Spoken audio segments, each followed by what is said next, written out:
তো এবার আমরা আলোচনা করব অধিকার নিয়ে। তো অধিকার কি? অধিকার যদি বলি, অধিকার হলো আমাদের যেসব রাষ্ট্র সমাজ থেকে আমরা যেটা পাই সেটা হলো অধিকার।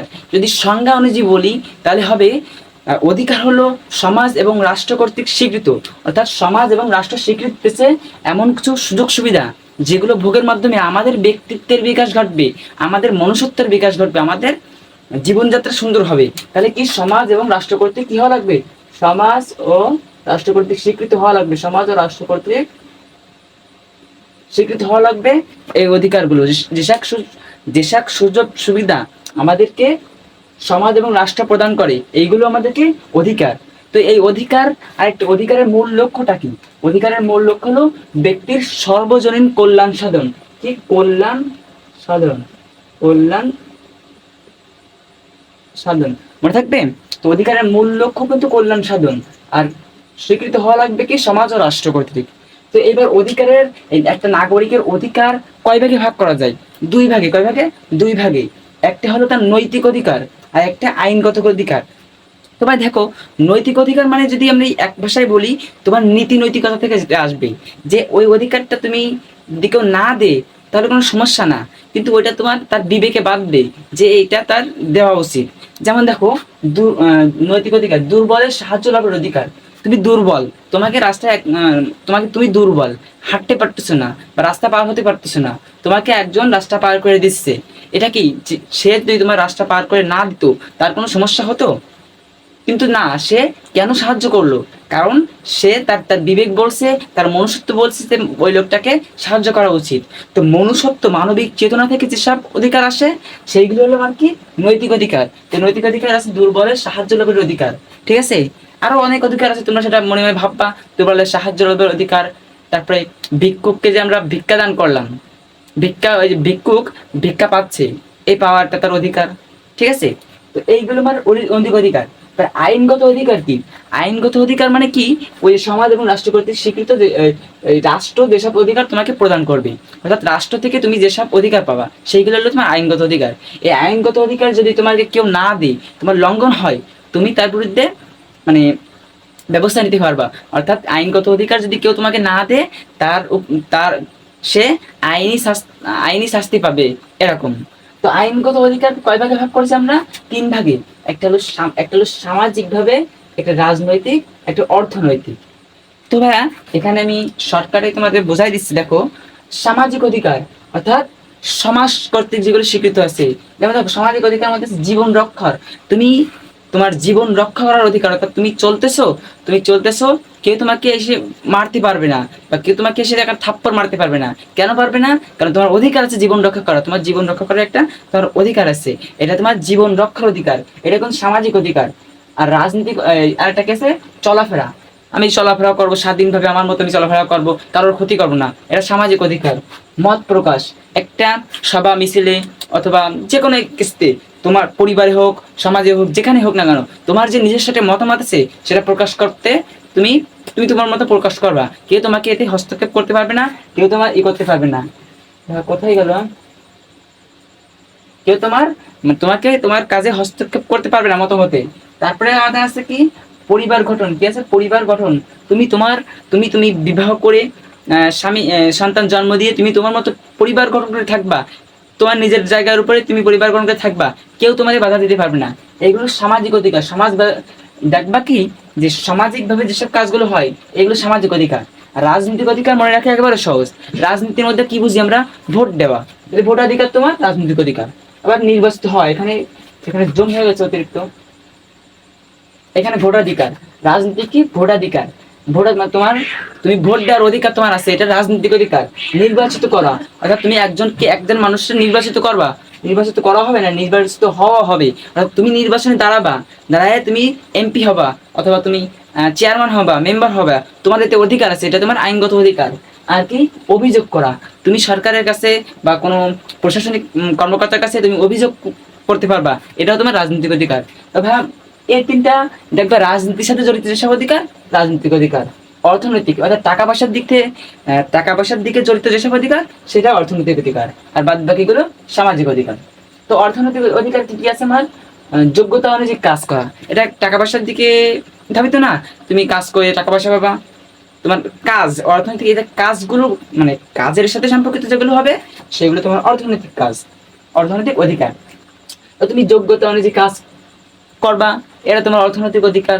তোমার যোগ্যতা অনুযায়ী সরকার তোমাকে কাজ দেবে, তো তুমি কাজ করবা। আবার আছে কি ন্যায্য মজুরি লাভ করার, তুমি তোমার এই কাজটা করার দ্বারা তোমার যে টাকা মানে ধার্য হয় সেই টাকায় তোমার পাওয়ার অধিকার আছে। কোনো মালিক চাইলে সেখান থেকে কম দিতে পারবে না। তুমি ধরো কন্ট্রাক্ট আছে, আমি 4,000 টাকা এই কাজটা করবো, মালিক কাজ শেষে তোমার 3,000 টাকা দিচ্ছে, এরকম কিন্তু কেউ তোমার অধিকার হস্তক্ষেপ করতে পারবে না। তোমার অধিকার আছে 4,000 টাকাই পাওয়ার, তাই না?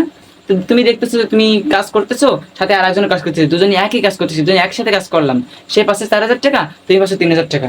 এই তোমার সাথে একটা বৈষম্য করা হচ্ছে, তোমার অধিকার আছে 4,000 টাকা পাওয়ার, এটা তোমার ন্যায্য মজুরি লাভের অধিকার, এটা অর্থনৈতিক কাজ। আর এটা হলো অবকাশ লাভ।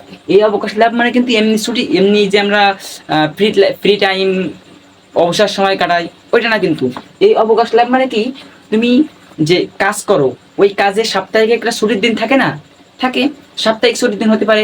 আবার কি হয়, লাঞ্চ টাইম দেয়, দুপুরবেলা একটা টাইম দেয়, বিশ্রামের একটা টাইম দেয়, এই টাইমগুলো তোমার লাভের অধিকার আছে। যেমন মনে করো যারা চাকরিজীবী আছে তারা শুক্রবারে কাজ যায় না, তাদের শুক্রবারে কাজ থাকে না, তো শুক্রবারে তুমি ফ্রি থাকবা, নিজের পরিবারের সাথে থাকবা, তুমি যা কিছু করবা, অন্য মানে তোমার মালিক পক্ষ এসে তোমার পরে হস্তক্ষেপ করতে পারবে না। অবকাশ লাভ, তুমি যদি মালিক পক্ষ এসে বলে না শুক্রবারে কাজ করতে হবে, তুমি যদি বলো না আমি শুক্রবারে কাজ করবো না, কেউ তোমার উপরে জোর করতে পারবে না, কারণ তোমার অবকাশ লাভের অধিকার আছে। এটা কি অর্থনৈতিক অধিকার। দেখো তো তিনটা কি কাজের সাথে সম্পর্কিত না, কোনো কাজের সাথে, কাজের সাথে টাকা পয়সার সাথে সম্পর্কিত হলে সেটা অর্থনৈতিক অধিকার। আর হলো শ্রমিক সংঘ গঠন। শ্রমিক সংঘ গঠন কেন করতে হয়, কারণ যখন শ্রমিকরা কাজ করে, শ্রমিকরা যখন কাজ করে তখন মালিক পক্ষ তাদের উপর জুলুম করার মানে জুলুম করতে চায়, এরকম তাদের উপর নিজের আধিপত্য খাটাতে চায়, যে এই না তুই এলো এটা এটা ধরো সেই কাজটা করতে 400 টাকা লাগবে, তুমি জোর করে এর কাছে 300 টাকা দিয়ে করে নিচ্ছ। শ্রমিক পক্ষ কি দুর্বল, এরা তো মানে তোমার কাছে 400 টাকা নেবে, এই এরকম ক্ষমতা তার নাই। তখন এই শ্রমিক সংঘ কি করলো, যে শ্রমিক কি করলো, যে অনেকজন শ্রমিক মিলে একসাথে জোট বাঁধলো যে আমরা আমাদের ন্যায্য টাকা না দিলে আমরা কাজ করব না। সে মালিক পক্ষ কার কাছ থেকে করাবে, আমাদের কাছে আশা রাখবে। তা আমরা আমরা সবাই মিলে একটা বন্ধুত্বসুলভ আচরণ, মানে বন্ধুত্বসুলভ একটা সংঘ তৈরি করে আমরা ওদেরকে ন্যায্য মজুরি নেব ওদের কাছ থেকে। এটা হলো শ্রমিক সংঘ গঠন করছে। তো শ্রমিক সংঘ তুমি যে গঠন করবা, এটা তোমার অধিকার আছে, তোমার অর্থনৈতিক অধিকার এটাও আছে, তুমি শ্রমিক সংঘ গঠন করতে পারো। তাহলে আমরা অর্থনৈতিক অধিকার শিখলাম, সামাজিক রাজনৈতিক অধিকার শিখলাম, সামাজিক অধিকারও শিখলাম। সামাজিক অধিকার অধিকাংশ দেখো সমাজের সাথে সম্পর্কিত।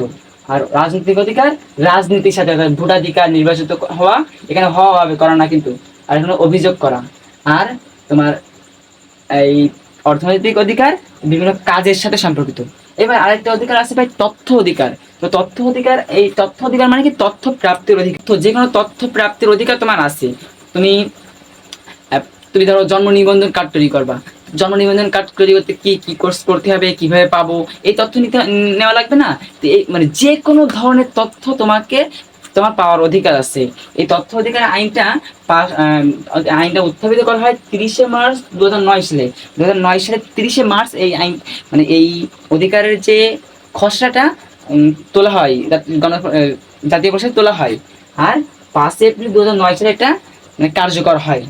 তথ্য প্রাপ্তির অধিকার, কিন্তু এখানে একটা কথা বলে রাখি, তথ্য প্রাপ্তির অধিকার বলতে এই বোঝায় না যে আমি সকল ধরনের তথ্য পাবা।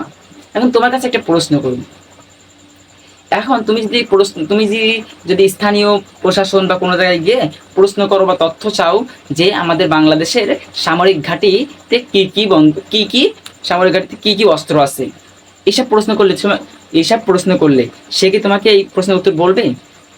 বলবে না। কারণ কি, এসব নিরাপত্তায় বিঘ্নিত ঘটায়।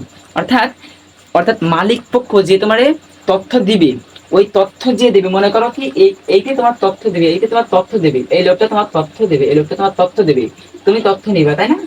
তো তুমি এমন তথ্য চাইতে পারবে না যে তথ্য দিলে এর এর প্রাতিষ্ঠানিক বা সাংগঠনিক ক্ষতি হয়। অর্থাৎ তুমি এমন কোনো তথ্য চাইতে পারবা না যে তথ্য দিলে এর যে প্রতিষ্ঠানটা বা এর যে মানে কি বলবো এর নিজের ক্ষতি হবে। নিজের ক্ষতি বলতে ওই যে দুর্নীতি করলে, এ যদি দুর্নীতি করে তাহলে এ প্রশ্ন করলে নিজের ক্ষতি হবে, ওই ক্ষতি না কিন্তু এই প্রাতিষ্ঠানিক ক্ষতি হবে। অর্থাৎ যদি সরকার, যদি তুমি তথ্য মানে তুমি প্রশ্ন করছো যে বাংলাদেশের সামরিক ঘাঁটিতে কি কি অস্ত্র আছে এসব প্রশ্ন করছো, এখন তারা যদি তোমারে বলে দেয়, তোমারে বলা মানে কি সারা বাংলাদেশ সবাইকে বলা, আর সারা বাংলাদেশের মধ্যে সবাই ভালো, খারাপ লোক আছে না? তো খারাপ লোকে কি করবে সেটা আমাদের শত্রুপক্ষ, আমাদের যে অন্য অন্য যে শত্রুপক্ষ তাদেরকে জানাই দিবে। এতে করে রাষ্ট্রের নিরাপত্তা বিঘ্নিত হবে, তাই না? স্বাধীনতা হারাবে। তো যেসব তথ্য তোমার দেওয়া কম্পালসারি, অর্থাৎ যেসব তথ্য তোমার কাছে মনেই হবে না, দেখবা যে এই তথ্যটা দিলে তার নিরাপত্তা নষ্ট হয়, বা এই তথ্যটা দিলে তার নিজের ক্ষতি হয়। যে তথ্য দেবে তার যদি নিজের ক্ষতি হয় তাহলে সেটা এর দেওয়া লাগবে না। বুঝছো? তো এই হলো তথ্য অধিকার আইন। তো এর পরের ভিডিওতে আমরা কর্তব্য নিয়ে আলোচনা করবো। তো ততক্ষণ ভালো থাকো। আসসালামু আলাইকুম।